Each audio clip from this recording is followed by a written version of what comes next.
Welcome back, David. I see you're starting to get a bit Nash, coldish. Yeah, it's a little cold this morning. Uh, so we've done quite a lot about circadian rhythms and all the kind of balances and what affects health and whatnot. And today I wanted to touch up on indoor environment and things that might affect us that people sometimes don't take into an account. Uh, Interestingly enough, just recently I saw on Facebook one of the guys going like, "Hey, there are these smells that apparently affect your testosterone. Ha ha ha! I'll just take testosterone." I'm like, "Yeah, you're just masking an issue." But how much of Yeah. truth is that, and all those kind of things? So, what I Yeah, want, so this kind of goes to like the idea that, smelling or things that enter your respiratory pathway, whether it's through your mouth or through your nose or even through your eyes, right? Like mucosal membranes that enter into your digestive tract or into your airway. How do they affect the body, right? Like this gets into that whole thing, and there's a whole set of things that can do that, right? That we have organisms, right? That's going to be like single-celled organism, bacteria, mold, fungus, those types of things, right? Then we also have VOCs, right? Volatile organic compounds, which are basically in everything else, man-made. Everything that's man-made is going to contain some level of VOCs. The only thing that wouldn't would be like wood, right? Like just untreated wood. Obviously that's a natural compound. But if it's man-made, most likely it's been sealed, it's been painted, it's got some volatile organic compounds. Now, these are synthetic and they off gas. What does that mean? It means that throughout the whole life of that molecule, it is going through a chemical reaction with the air and with the humidity in the area that it's in. And the off gas from that is the VOCs, right? The compounds we're talking about. And those can affect all kinds of things in your body. So far, do you have any questions about any of that? to me, it's kind of opening another kind of worms that people will be like, "Okay, I've never heard about this." Because I do have a lot of questions from people go like, especially when we talk about nutrition, and they go, Mhm. "But I was told I should never eat walnuts and peanuts and dried fruit and this and that. They're full of mold and blah blah blah." And you're like, "Yeah, so is everything else." So Right, right. the question is where do we look at and what are the prime kind of suspects to some things that can actually affect our health immediately, so to speak. There's something that we can pick up to, and then maybe some things that in a long term we need to be aware as well. Like mold, we can see it immediately and we know, you know what, you need to sort that stuff out. And then, Yeah. So before we go further, let's distinguish that yes, there are single celled, there's mold, there's bacteria, there's fungi, basically on every surface, right? It literally on my skin right now, there's bacteria and single celled organisms, right? They're just beneficial, right? Let's just call it that. So number one, let's get that out of the way. The now when it comes to single celled organisms, mold, specifically mold, fungus, all of these things, it's not really that they exist that's the problem, right? It's that they give off toxin compounds called myotoxin or mycotoxins. I believe that's how you pronounce it. Those are like the spores, right? So basically, the fungus is reproducing at at a very fast pace, so it's making a lot of spores. Spores meaning, think of it like the seeds of that particular organism. And when it produces the seeds, it produces a mildly toxic compound or an incredibly toxic compound. That is actually the problem.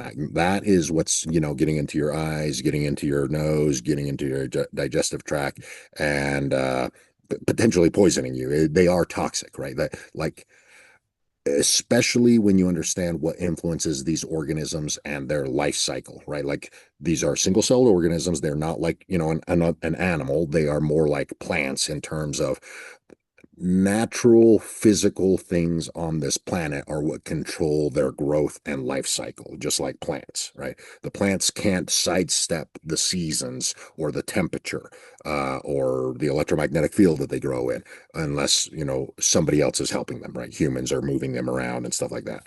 Mold and bacteria, they can move around and but they're still single-celled organisms, and the thing that they use is the environment to guide them on their reproductive cycle, on how to fight back against environmental stressors and things of that nature, right? So what we do know unequivocally through fungus and single-celled organism studies is that they all respond incredibly sensitively to electromagnetic fields.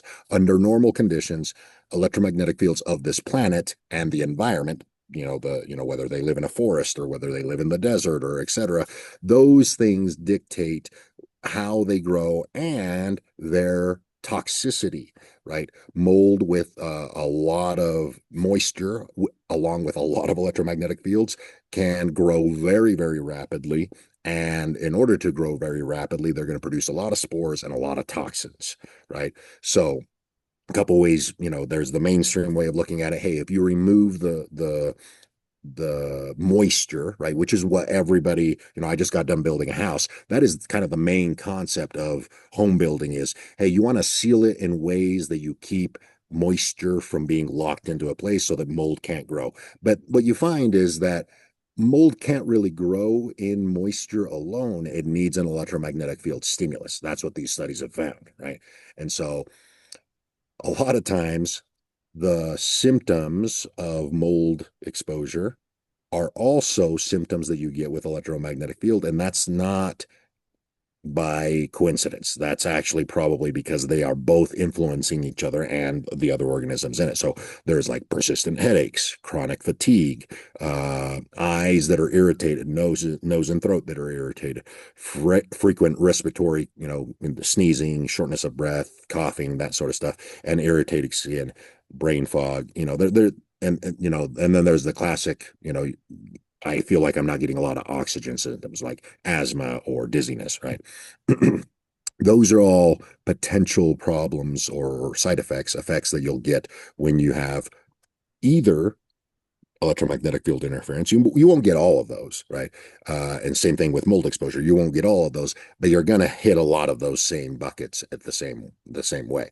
And almost always when somebody says that they've been exposed to mold or have had mold testing done either on themselves or in their environment, and mold comes back, or the symptoms of mold and the results come back that there is mold in your environment or you have interacted with mold, there's almost always a really high likelihood chance that the mold is being influenced by an electromagnetic field and you're also being influenced by an electromagnetic field because of how those two things interact with each other. The way that you can test it, right? Like you can't test yourself for electromagnetic field, poisoning, but you can obviously test for mold, right? So what I'm trying to paint is there's a link between mold exposure and electromagnetic fields, and them causing an exponential growth and toxin load through the mold vector. You can test very easily for mold, either in your home or yourself. So in yourself, it's a blood test. In your home, it's just a kit that you order, and it's like petri dishes that you set, around your house for a given amount of time, usually 24 hours. Then you cover them back up and you send them to the lab. If you find any mold in your environment or you get some blood work done testing for mold, and there's in fact mold that toxin load in your body, really the only way you're going to combat that is with a hiatus of the environment, right? So if you get mold in your blood, you got to figure out, hey, where did I get this from, right? That it's kind of like we talked about heavy metals and stuff like that before. It's kind of like heavy metals, right? The fact that you found it is great, but what's more important is you find where it came from, right? How did you get exposed to it? That's probably the most important part in this whole thing, whether it's a heavy metal, whether it's mold, whether it's a VOC.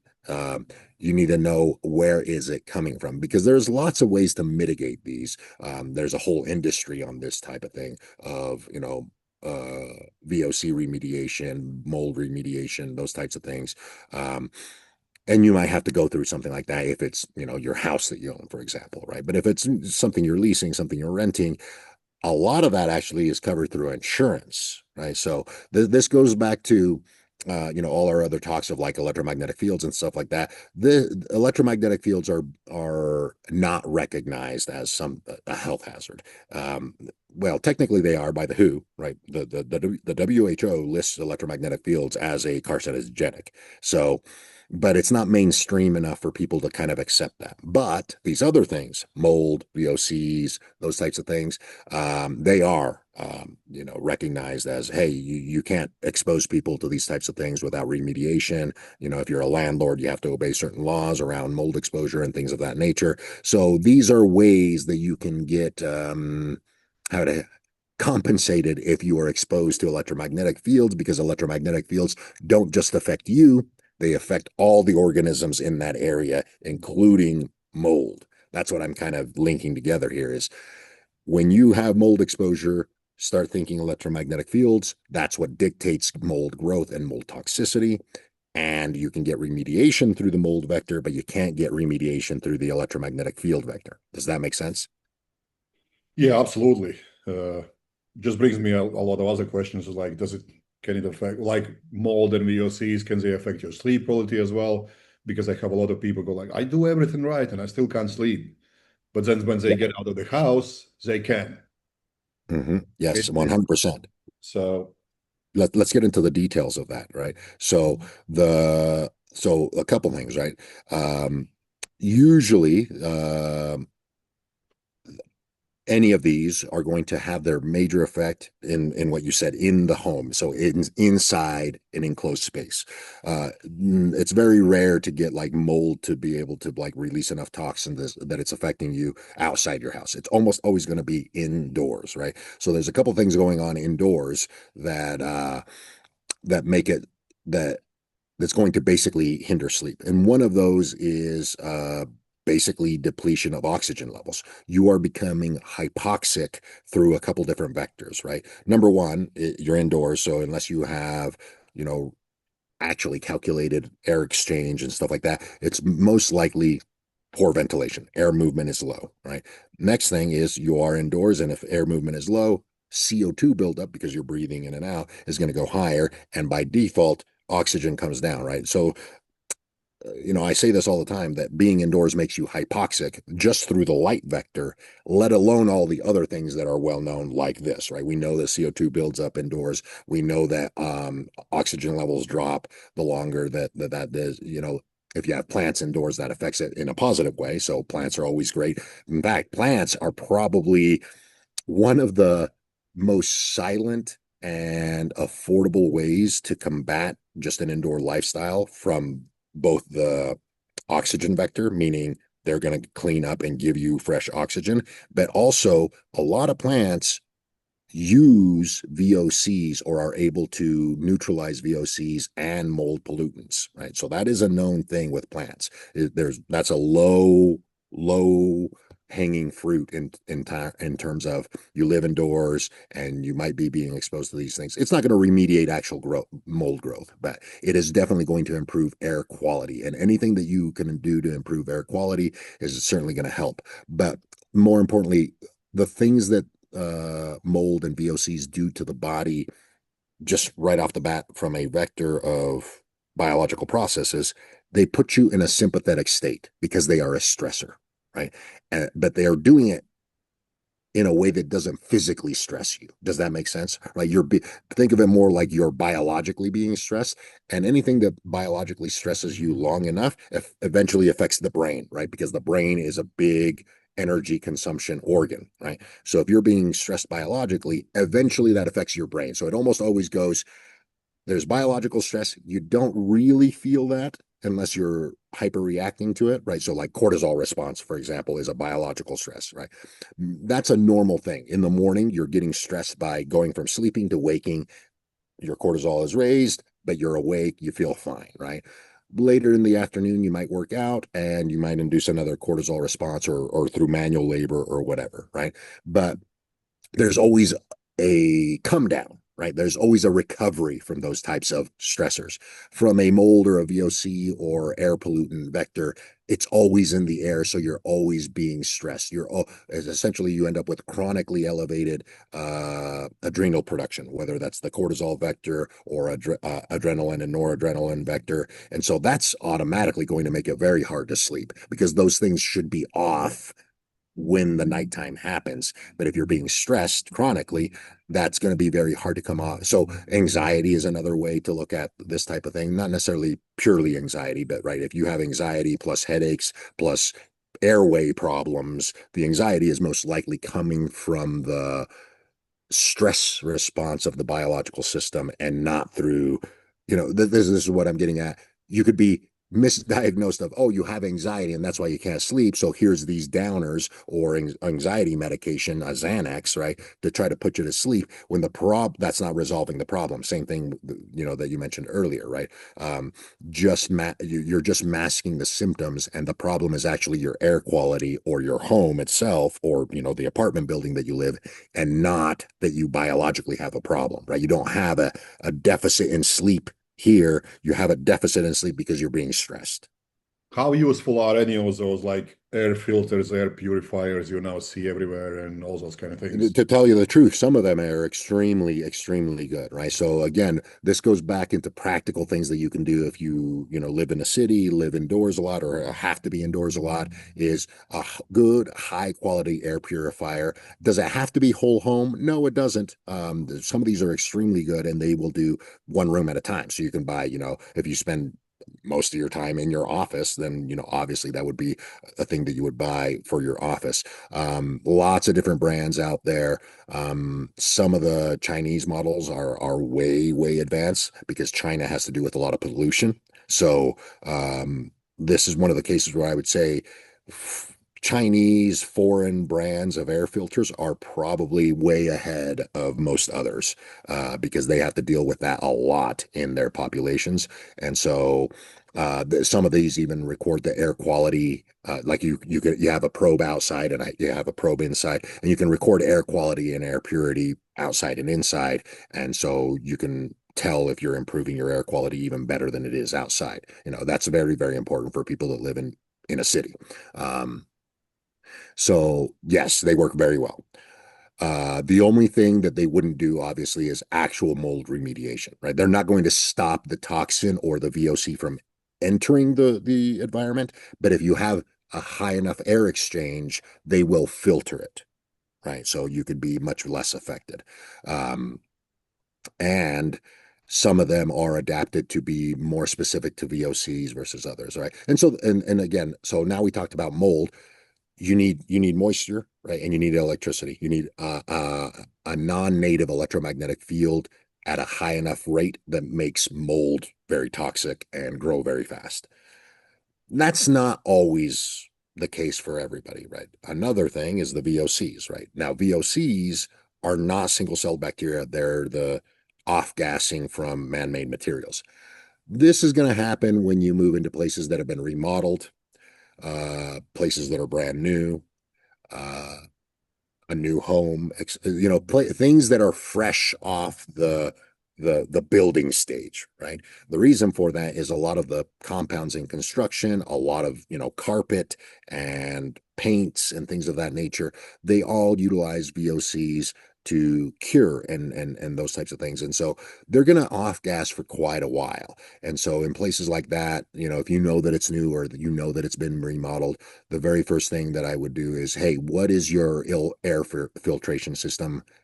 How much, and again, people that put these systems in, HVAC guys, they have ways to calculate. They literally seal the room or seal the home and can calculate how much air is being exchanged. So there's a whole science behind this. You don't have to guess. You hire a professional for this sort of thing. But yes, the first thing you want to know is, hey, is there enough ventilation going through this that there is new air in the building inside where I'm going to be breathing every hour, meaning you're not low ventilation. And once you establish that there's enough ventilation, then you can introduce a filtering system or something like that for a newly remodeled, apartment or a new build home or something like that, so that for at least the next 6 to 8 months, you're filtering the air at a high enough rate that it should not affect you very much. Yeah, because what we see now, it's more and more compact style living, but doesn't Mhm. necessarily mean higher quality, even though the approach is kind of minimalist anyway. But then you live in the middle of the city, it's not going to feel the greatest. I remember first time when I went to capital city back home, always living near forests, near lakes, near rivers. My head was aching for 4 days just Oh, by wow. in one day in a city, and I'm like, God damn it, how do people live here?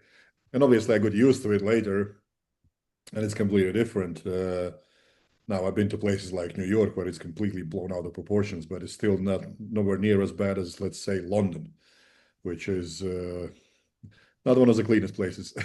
Yeah. And so that's what I'm saying. Like you have to take into account again. So in that particular situation, you know that the air quality outside is bad, right? So just air exchange alone is not going to be good for you, right? Taking air from outside to the inside, that's what's called air exchange. You know that you're replacing potentially bad air, your indoor air, with known bad air from the outside, right? And that's where you have to go into a high quality filtration system. That, like in a place like that, you really want to double check air quality entering the place and how often it exchanges. And if you know that it is exchanging at a very high rate, which is what it should be doing, but you know that the air quality outside is poor, that's where some of these filtration systems are very, very, very good money spent because they're going to change the air quality permanently indoors to be much better than what you're getting outdoors. Um, Yeah, you see a lot of these air purifiers, those little things, usually come with Bluetooth and whatnot.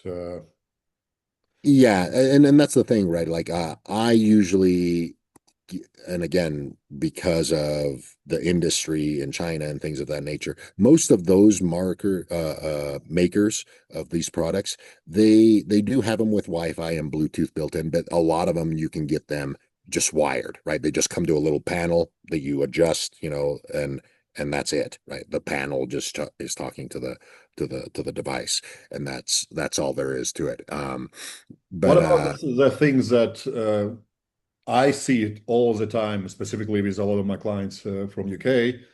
They rarely spend any time outside at all. Like they go right. to work, they go to gym, they get outside, they get in the car, they drive to gym, walking out in the gym, they do their cardio there, they get back in the car, drive back home, have breakfast, drive to office, sit all day in office, then go meet friends somewhere inside again, and then go back home. It's like literally you probably were outside for 20 minutes a day. Yeah. So I mean, there's an area next to me called the Salt Lake Valley, and basically it's just a big valley. Now in the summertime, you can kind of see because it's a big, really deep valley. In the winter, all the pollution stays in the valley, right? Mm. And so in places like that, and I don't know exactly London or anything like that, but depending on the geology of what you're talking about, which city you're talking about, sometimes in that particular case, the only way is to get out of the valley. Right. Mm. So taking a weekend trip, kind of like what you stated before, of like, hey, once a week or every couple of weeks, I just kind of leave the city and go out into the countryside for a little while. Those types of behaviors will pay dividends for people inside cities, especially if they live that kind of a lifestyle. Just going camping, to the countryside for a weekend, 2 days, enough. We know we have studies on this. That's enough to reset your circadian rhythm. Imagine what it can do for just relieving the burden of poor air quality, right? That is probably an underrated thing that people should be doing whenever possible. Now, having said that, right, every city is not going to be that way, and every city is not going to be that way year round, right? This little you know uh, demonstration or example that I made about Salt Lake City, that really only happens in the winter because of how cold the air is and it pushes down on the pollution. In the summertime, you can kind of see it, but it's mostly mitigated because of wind patterns and things of that nature. So in the summer, it's not nearly as bad, but in the winter it is, right? So you might find certain times of the year, depending on the weather, the pollution in your current city that you might live in is worse at certain times of the year than others. On the times of the year where it's good, then I would say getting outside as frequently as possible is always best, especially if you have um, some kind of a mold problem or fungus problem or VOCs. Like these types of things are always going to be coming from inside the house. So if you can step outside, work on your porch or go for a walk once every, couple hours, that's going to be also relieving and taking stress away from something that may be happening 24/7.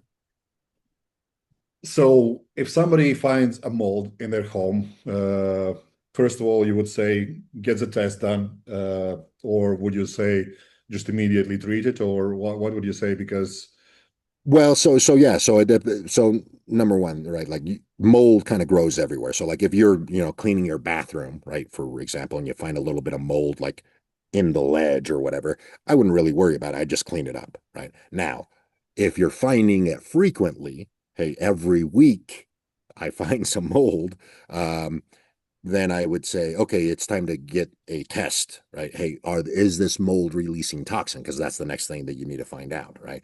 And if it is, then there's your answer. Hey, I live someplace where mold grows very easily, even though I try to keep it dry, right? Like if you're finding mold, like I said, next to your sink or next to your toilet, where there might be some moisture, that's kind of normal, right? So I would just clean it up. But if it's reoccurring, hey, every week I see this come back, that is a red flag because there has to be something telling the mold to grow, right? Mold doesn't go, hey, there's moisture, let's grow. Mold goes, hey, there's moisture, there's nutrients here, I'm going to grow a little bit. If there's a lot of electromagnetic field present, I'm going to grow fast, right? So if you notice an accelerated rate of reoccurring mold or growing mold, that is telling you something is pressuring that mold from an environmental input to grow faster and potentially be toxic. So then you would just test for toxicity. If it comes back, yes, so this is a toxic type of mold, then that's when you got to hire a professional for remediation. Or in that particular case, you have documented, right? Like if you're renting a place, you've documented for your landlord, hey, this is a problem. You need to obey certain laws depending on where you live for this, and you need to remediate it or recompensate me for exposing me to mold exposure, right? That's a known thing, right? So that's where I would start with that and forget about the electromagnetic field thing, although just know that that's how that intertwines. and following up on that, then you would go, hey, let's check air quality. Would you start with your bedroom? Would you start with living room? Would you start?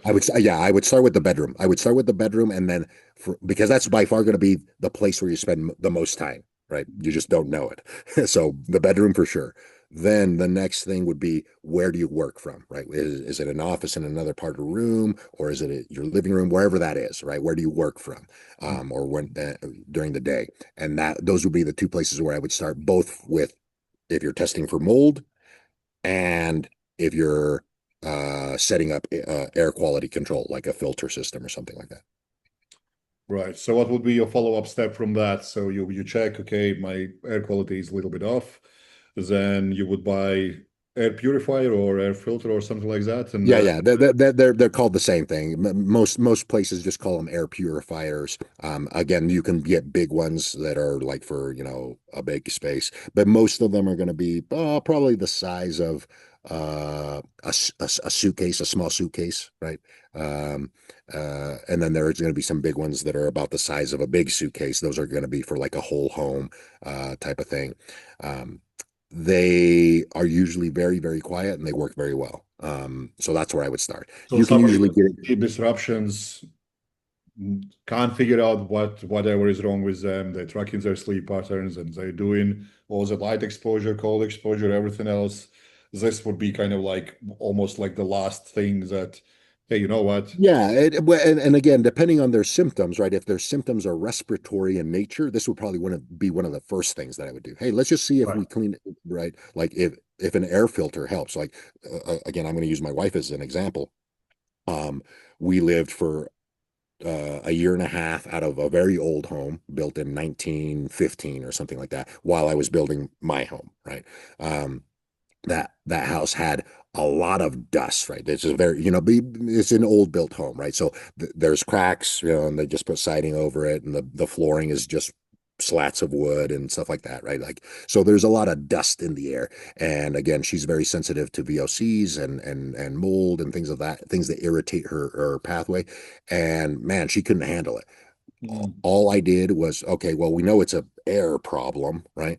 I bought, we had one filter, I bought three more, right? So we had four throughout the house. And that was enough that when we turned all four on, within an hour, my wife could tell that she could breathe normally again, right? So yes, if you have any kind of a respiratory thing going on, right, and you just kind of can't quite make it go away, it's not really that you're sick, but you have a chronic cough, the things like that. The very first thing that I would do is maybe buy a filter or two, right, depending on the size of your home. Again, they're going to cost you a couple $100, maybe 300 or 400 for a really, really good one. But if it is an air problem, you're going to notice something when Mm. you start for sure. If it is an air problem, you're going to notice something, right? Like it improves a little bit but not quite enough, then you probably just need another filter or a bigger one, right? But if you do notice, hey, they mildly improve it, or it almost took it 50% away, 60% away, I would just increase the number of filters to a certain extent, right? And most filters tell you, hey, this will filter, this size of a room, this Right, many right. square feet or whatever. And so you can just gauge, okay, I'm trying to filter, 900 square feet. I bought an 800 square foot one. It's not quite enough, so I'll buy another one, right? And then you go from there. But yeah, that would be actually one of the first things, depending on the symptoms. But it's definitely one of the things that you look into um, after you do most of the common things that you've just mentioned, right? Because a lot of people forget that air quality is a big deal if you do spend a lot of time indoors. It affects every part of your biology. Yeah, and especially offices now are built so that you can't even open a window anymore. So Correct. yeah, it comes really into play. But I think it's been very thorough, all this stuff, because I do come across this a lot, and like people are struggling with their sleep and recovery and seemingly doing all the right things, and then, oh yeah, I like to light a candle before I wind down for sleep, and I'm like, oh, probably not the best idea. Yeah, yeah. So I mean, that's the other thing, right? Like if you have poor air quality circulation, right, lighting a candle could be really bad, right? Like if you have good air quality circulation, I don't think a candle is that big of a deal. But if you have poor air filtration and poor air quality exchange indoors and you light a candle, now you do have a big deal because the candle is going to do more of what I spoke about earlier, right? It's going to raise CO2 and it's going to eat up oxygen. It's going to do that at an accelerated rate. So if you don't have fresh air coming in, just from a oxygen exchange standpoint, you're hurting yourself, right? The next thing, right, depending on what that candle is made out of, right, if it's got a lot of synthetic fragrances in it, it's going to let off a lot of VOCs into the air. Where if it's completely natural, it's beeswax and lard, right? That's what's made up the candle, and it has no scent to it. Then you're not going to release anything really other than the wick that's burning, right? And so depending on the nature of the candle, it could be very harmful or it could be mildly harmful. And the effects of that can be mitigated by good air quality filtration, good air quality air exchange. But if you're already having those types of problems, yeah, that would be one of the first things that I would not be doing is candles and things of that nature indoors, um, because they're going to aggravate that system. Yeah, yeah, it happens a lot, so it's definitely useful to kind of know, like, hey, break it all down, because there are always little things that can be done. I just last week I had a conversation with somebody, and he's like, "Yeah, I looked in your nutrition plan, but I'm adjusting my calories to fit my needs." And I'm like, "What?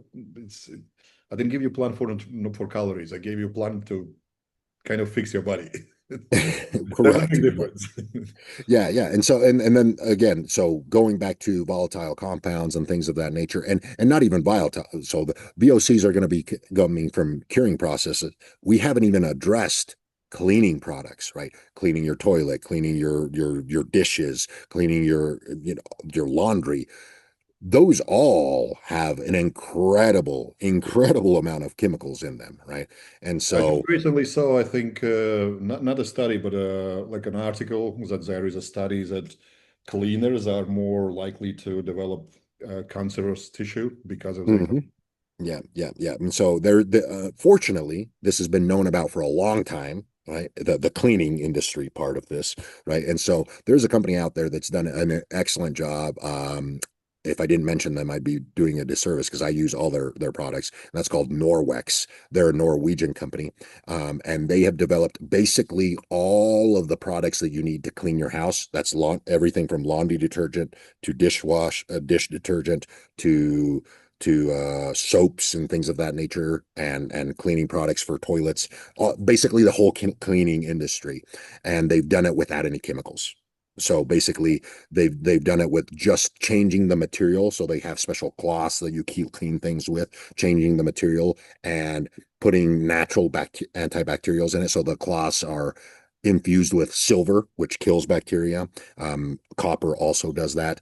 And so anyway, that whole company has dedicated their whole market to that. So that's another little hidden thing. Like if you don't necessarily clean your own house, but you have people that come to clean your own house, the things that they introduce to clean your own house, if you're not observing what they're bringing into your home, that by itself can be a big deal to your health, especially if it's done frequently. Right. So that's another consideration. Luckily, there is a complete solve to that. And that's this company called Norwex. They have every single product, every single cleaning thing that you can think of, whether it's for your kitchen, your bathroom, or your shower, or whatever, your laundry. They have figured out a way to do it without any chemicals. So that's a complete solve, but it is a thing that people don't think about, especially if you're not the person cleaning your home. Yeah, absolutely. And a lot of people never think about that house can be the one that harms them as well. So it's an obvious thing that you spend the most time in, but at the same time, you probably will go for doctor's appointment. Hey, I'm always feeling tired. What's happening here? And doctor's never going to ask you, hey, is your cow house actually livable, so to speak? Yeah, you're 100% right with saying it like that, right? Like people forget that the place where you spend the most time is likely the thing that's going to introduce whatever you're reacting to. Mm. Right. So if that's, hey, I spend a lot of time at work, it might be something at work, right? The thing is, most people are spending a lot of time in their own home and thinking that they're totally fine, but they're having these symptoms and they forget to think, oh, it could be my house, right? And then, the electromagnetic field comes into play. This conversation that we just had of like VOCs, mold, the cleaning products in your home, all of those things, right? It makes it seem like there's a lot to be afraid of, but there really isn't if you just come at it from the place of wherever I spend the most time, aka my house, should be the place that's the most safe. What Mm. are the things that are potentially the most dangerous to me, right? Chemicals, VOCs, mold exposure, electromagnetic field, those things, right? So if you think of that realm, it's easy to kind of audit your house, right? Because then you know who to hire to figure it out, right? Um, and that's really a great way to think about it. When you go to your doctor, are they actually asking you about your home and where you live and the potential environmental They never things? ask anything. I just had a Exactly, right. conversation And so last that's week that's what I'm about saying. some of You have to be the person to educate yourself and even educate them, right? Like, you mm. know, uh, just getting a test for mold exposure, they're going to be like, well, what are your symptoms and blah, blah, blah, right? You're going to have to convince them to test you for mold exposure most of the time. It's not an automatic response, even though it should be more and more. Even simple blood test, you like in Canada, you need to fight them over just doing a blood test. It's like, what on earth? Why do you Yeah. need it? What's wrong with you? I'm like, I don't want for anything to happen with me. That's why I want to check it. Yeah, Like one of the exactly. guys, he was seeing me checking my blood pressure. I'm like, oh, you got blood pressure issues? I'm like, I've never in my life had blood pressure issues because I test it every week. Hmm. Hmm. Yeah. Like, it's not a bloody rocket science. Anyway, David, appreciate your time as usual, and we'll carry on in next videos. Awesome. Thank you.